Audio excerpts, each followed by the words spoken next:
All right, we are back. My name is Zach, and if you're new here, so is everyone else. I posted my first YouTube video about a week ago, and it was basically my intro video talking about what kind of content I wanted to create for this channel. So for my first video, I wanted to discuss the very first card game I ever created, which was not actually super long ago, it was about 4 or 5 years ago. The name I gave the game was called The Living Sunstone. Tangent. The reason I named it that is because in the 3rd grade, I wrote a book I named The Living Sunstone, and over the course of my life, I kept updating it, rewriting it, modifying it, and everything like that. It's literally like my prized possession. I have the original copy in my apartment in a tote somewhere, and I named the game after it in like an homage to the book. I know I gave it a name and everything, but if you watched my previous video, you know that it doesn't really have any meaning beyond that at this moment. I'm making these videos and going over the details, the ins and outs, and the main mechanics of the game I've made to present it to all of you. I'm not doing this because I officially made a game, and I'm not doing it to sell a game. I'm doing it and presenting this to you to give everyone else ideas that they might want to use in their own games, or ideas that can push their imagination further for their own projects. So, without further ado, I'm going to get into the thick of the unfinished and unpolished game I like to call the Living Sunstone game. And yeah, by the way, if you're at all interested, I have linked the rulebook in the description below. I don't follow the rulebook exactly one for one, so just keep that in mind if you're looking at it while watching this video. This is going to be section by section of the rules, the overview of the game, the point goal of the game and how to win, all the mechanics of the game. So the goal of the game is to win by getting 32 points before any other player does. It's a 2 to 5 player game and currently consists of 5 different playable characters that you can choose from. The characters you can play all have unique decks associated with them, giving them all a different play style. As I have stated in my previous video, the cards are the hardest part about making the game to me, so most of the decks are actually unfinished or not even started. To gain points to get the winning amount consists of engaging in many battles called combat rounds and becoming the victor. Placing the highest in these combat rounds gains you the most points, and the game takes place over many combat rounds. A combat round is the culmination of 4 duels. And what's a duel? A duel is where every player at the table has taken their turn until it reaches the player that started their turn first. So after 4 duels, or to picture it more easily, after 4 times around the table, that is what we call a combat round. Ranking and gaining points for these combat rounds depends on how much health you have left after it's all over. Whoever has the highest amount of health at the end gets first place in that combat round. Whoever has the second most health gets second place in that combat round. And if there's only one person alive at the end of that combat round, they get first place. And whoever died before they won, they would get second place, and so on. First place gets 5 points. Second place gets 3 points. Third place gets 2. Fourth place gets 1. And last place gets no points. Once someone reaches the end goal of that 32 points, they win. All right, we're going to continue on with the characters since this seemed like the best place to start before going into the specifics of the rules. Each of the 5 characters that are in the game have their own special ability and specialize in certain card types. Their ability correlates directly with that card type that they use. For instance, Papaloni specializes in defense, which means he has more defensive cards than the other characters, and his special ability is specifically defensive. This definitely won't make sense right now, but for example, his current ability makes it so he can use 2 defense cards from his hand instead of 1 when he's defending an attack. And to be more specific, to get an idea of the deck structure, the breakdown of the cards in his deck are 15 attack cards, 15 defense cards, 15 item cards, and 5 curse cards. All right, so for starting the game, when starting the game, you set up the board and place the tokens in the corresponding spot on the board, obviously. You then choose what characters you want to play. For right now, that's just you grab whatever character you want to play. You need to make sure you figure out where you want to sit at the table, because attacking in this game mainly consists of attacking the person to your left or the person to your right.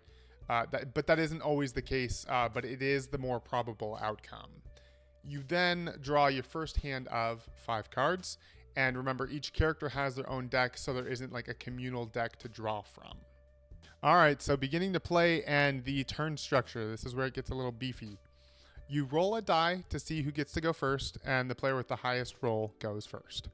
The gameplay order, or turn structure order, goes like this: the upkeep phase, the targeting phase, the pre-action phase, the action phase, and then you end your turn.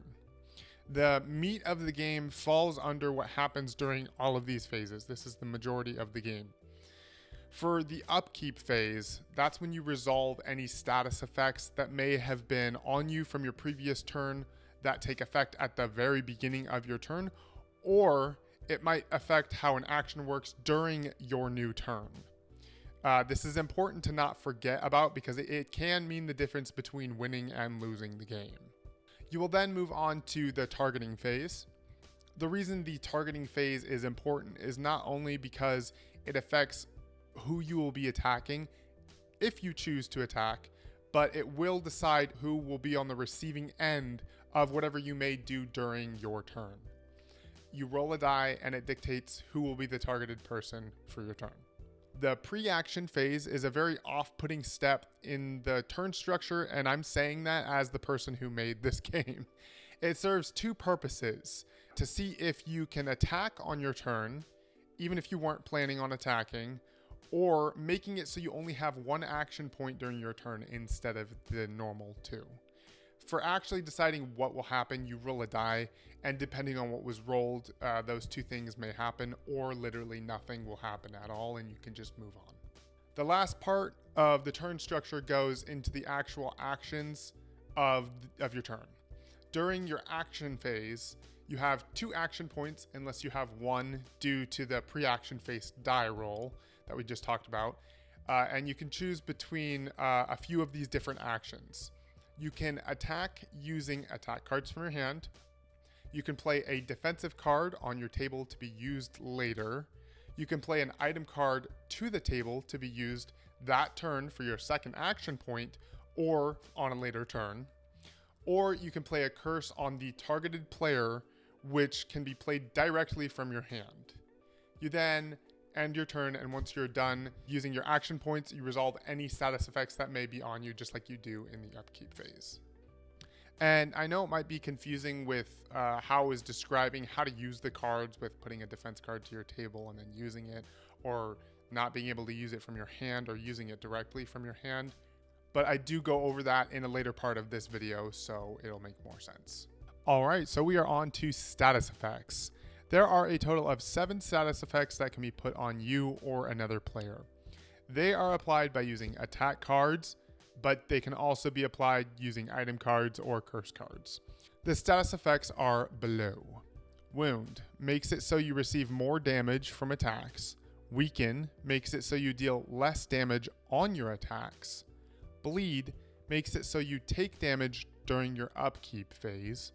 Blight makes it so you only have 1 action point during your turn. Blessed makes it so you have an extra action point during your turn. Stun makes it so you can't use items on your turn. And Charge makes it so that you deal more damage on your attacks. All of these status effects change the way you attack and defend during the game, and give big advantages and big disadvantages depending on the effect. Alright, so we will now be going into the breakdown of the cards. So the previous stuff I have been talking about might make a little bit more sense now too. There are 4 types of cards: attack cards, defense cards, item cards, and curse cards. And like I said a little bit earlier, each character specializes in a certain card type, which gives them both advantages and disadvantages depending on your playstyle. Attack cards can be used on your turn for an action, but only if you passed that pre-action phase that I was talking about earlier.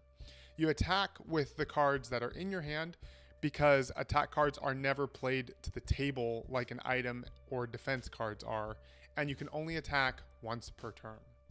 Defense cards are played when you're being attacked. You can place up to 2 defense cards on your table, but they each cost an action point on your turn to place on your table. When being attacked, you can either use 1 defense card from your hand if you didn't have any on your table, or if you had some on your table, you could use up to 2 of those defense cards that you can place on your table and use them. The benefit of placing the defense cards on your table is so that you can use both of them at the same time instead of just using that 1 card from your hand. Items specifically alter the way other cards are played, and you can use item cards to boost other cards while they're being played. Keep in mind that an item card has to be on your table to be able to use it, which means you have to use an action point to place it on your table at some point. You can have up to 2 item cards on your table at a time. Items have categories that they are set under as well. The reason the category is important is because it dictates when the item card can be used. They aren't all used at the same time. The attack modifiers are played when attacking, but it also uses an action point. There are defense modifiers, which can be played while getting attacked. You can play a defensive item modifier as long as it has been played to your table on a previous turn. It doesn't count as using a defensive card since it's specifically an item, and that's the benefit of it. There are special items which can be played while still in your hand, so they don't have to be played to the table. And the last type of item are the any modifiers. They have various different uses, and they can be played at any time, even when it's not your turn. This item cannot be played directly from your hand though, it needs to be placed on the table. If you use this item card after your turn, on your next turn you will only have 1 action point left. Now for curse cards, they are cards that take effect at the start of the next combat round. They can also be played directly from your hand, but they only go to the targeted character for that turn. Alright, as for winning and losing the game. As for losing the game, it's as simple as not getting to the 32-point goal first. However, I did want to kind of encourage people to get second place, then third, then fourth, and so on. I don't think second place is bad at all, and having a board clearly show you who got second place after there was a victor seems like something you should shoot for. I feel like the main reason for wanting to do that is because sometimes someone is winning by like a freaking mile, and catching up just seems impossible, and sometimes is impossible. And because of that, some people just want to give up. But if you reward someone for getting second place, or let it be known that second place is also a good goal, maybe people wouldn't give up so easily and just want to quit the game halfway through.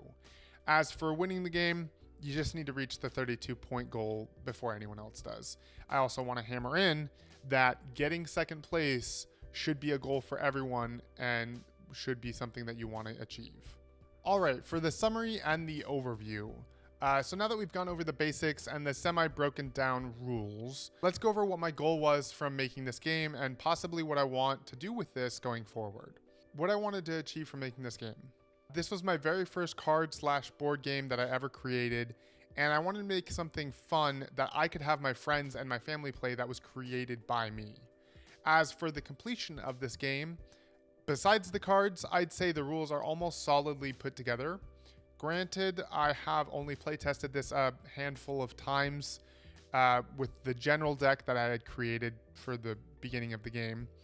And that was pretty much due to not really even having the means to playtest it exclusively. Sometimes my friends didn't want to play, sometimes my family didn't want to play, even though that's who I was making the game for. I didn't realize how fun it would be to actually make the game though. It was so hard though, it was incredibly hard. It took a lot of brain power to try and modify the rules to make sense and not have them completely contradict each other 5 minutes apart. Like I would make a rule and then 5 minutes later I would make a rule that directly contradicted something I wrote 5 minutes ago. I'll have to go back and be like, whoops, that doesn't make sense. I truly wanted to make a full game from these ideas and rules that I have, but that leads me into why I want to keep making these types of games and these videos. I want people to take these concepts and ideas and put them to good use. I'm honestly never going to get to that point where I would technically be considered good use to me, so I'm giving all of this information and these rules to you.